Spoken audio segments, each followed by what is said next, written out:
সবাই মিলে যখন গোপালকে ধরেছে, গোপালকে তো আর ছাড়বে না।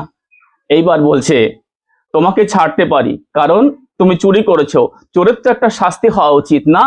তাহলে গোপাল বলছে ঠিক আছে, কি শাস্তি দেবে? নাও নাও, আমার গায়ে যা গয়নাগাটি আছে আমার মা পরিয়ে দিয়েছে, সব সোনার গয়না তোমরা নিয়ে নাও।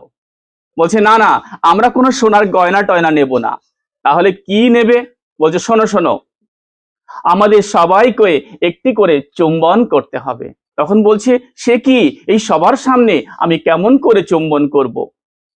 তো বলছে না না, হবে না, সবার সামনেই তোমাকে চুম্বন করতে হবে। তখন গোপাল সবাইকে একটি করে চুম্বন করেছিল। আর গোপালকে সবাই একটি করে চুম্বন করেছিল, কারণ তারা গোপালকে নিজের ছেলের মতো করে ভালোবাসতো। আর তারা চুম্বন করছিল আর বলছিল তুই কেন যশোদার ছেলে হলি, তুই আমাদের ছেলে হতে পারলি না, তুই আমার ছেলে হতে পারলি না, এইসব বলে বলে গোপালকে চুম্বন করছিল, খুব আদর করছিল, জড়িয়ে জড়িয়ে সকলে মিলে গোপালকে জড়িয়ে ধরছিল।